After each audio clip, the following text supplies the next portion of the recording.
What's going on, guys? This is Lior and welcome back to the channel. Now, what I thought I'd do in this video is give you guys a project update on one of my 4-unit buildings that I'm standing right behind here. So if you've seen one of my earlier videos from earlier this year, you know we did a cash out refinance on this building. So I'm gonna give you guys the scoop and again remind you on how we found the deal, how we structured it, how we did a cash out, and now where we stand with the building, so you'll know exactly what's going on with this project today. So I'm excited to talk about it right now.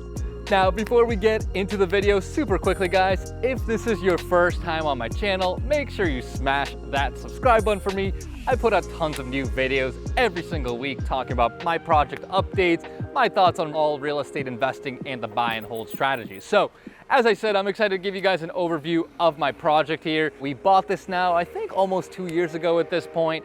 And the way I found it, I'll give you guys a quick synopsis of the deal. It's a 4-unit building in a neighborhood in Boston. We paid $925,000 for it, which is actually a really cheap price back then. But basically the way I found the deal was I actually cold called the owner. I was doing a lot of cold calling around the neighborhood because I wanted more product around here. And we figured out a way to make the deal happen. So obviously if you're able to prospect and touch base with owners directly, you can find some amazing opportunities. Now, when we actually put this thing together, the way we structured financially, just as a quick reminder, I did bring in a loan from a local community bank, right? So they financed 80% of the acquisition price, which is actually a pretty high loan of value. And they also financed a little bit of the construction, right? I only asked for $50,000 in construction, which they gave that to me. And the reason was because the building was actually in really good condition, right? I mean, most of the units were really solid, the mechanicals were really solid. I just asked for $50,000 just for fluff and buff, some light paint, light countertops and appliance turnover. Really minor stuff overall. Now, I also had capital partners come in with me on the deal like I do on most of my deals. So the capital partners brought in the down payment that I needed, plus a little bit more so that we can kind of stabilize the building quickly. So they came in, funded the deal, and for the money that they brought in, they were able to get a % ownership of the deal. So like I said, we bought it for $925,000, and when we bought the building, it had 4 units that cumulatively, the rent roll was about $5,500 per month or so. But basically, all the tenants were paying significantly below market rent, which happens a lot, especially if you buy older multifamily in the Boston area. So our business plan was to renegotiate those rents within the year and increase that rent roll. And we're able to do that within the first 8 months. And as of today, we are collecting now $9,000 per month. So we were literally almost able to increase the rent roll by 50%. And when we did the cash out refinance, we reappraised the building. We bought it for $925,000. Ended up spending actually very little money, right? It was mainly just the rent renegotiations. Because like I said, the building was actually in great shape. And when we did the new appraisal, the building was actually appraised for over $1.1 million. So when we did the cash out refinance, we were able to cash out just about $120,000, which was fantastic. I actually ended up borrowing $240,000 to do the deal. So I was essentially able to return 50% of the money I borrowed up front back to my investors literally within a year, which was fantastic. And what ended up happening after that is the investors got 50% of their money back.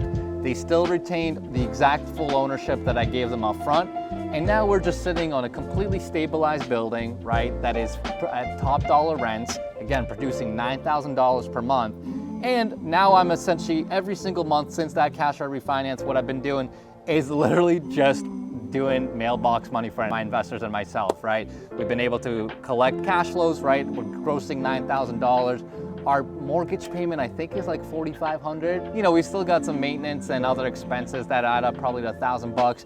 But as you can see from the math, we're pulling quite a bit of money every single month now. So really my only job every month is to do the accounting, and then I basically just script cash flow checks to everyone involved in the deal, right? And that's ultimately my goal on every single building, right? Is to come in to a distressed situation, stabilize it either through rent negotiations or construction, return some capital back to the investors I borrowed from, and then we're just sitting on awesome stabilized assets like this one. And then I'm literally, my only job after that is the fun part where I literally just write monthly cash flow checks or mailbox money, if you will, back to the investors and myself. So that's where we stand with this. Not honestly too much going on. We did all the heavy lifting already. Today we're just, like I said, sitting on this really nice stabilized asset. You can also see it's a beautiful brownstone, which is my particular favorite type of building around the Boston area. I'm a huge sucker for these brick buildings. I think they're gorgeous. They obviously are very durable. We don't need to do a lot of exterior maintenance on them. So we're sitting on these buildings now. Now we just continue to sit on them, collect our rent checks. You know, I think the area has a lot of upside too. There's a lot of development going on here. So I think the area is going to continue to appreciate, but we're going to collect our cash flows. I'm going to keep sending out distributions, and I think it's a great win-win for everyone involved. So hopefully that makes sense, guys. Of course, if you have any questions, just make sure you put them in the comments below.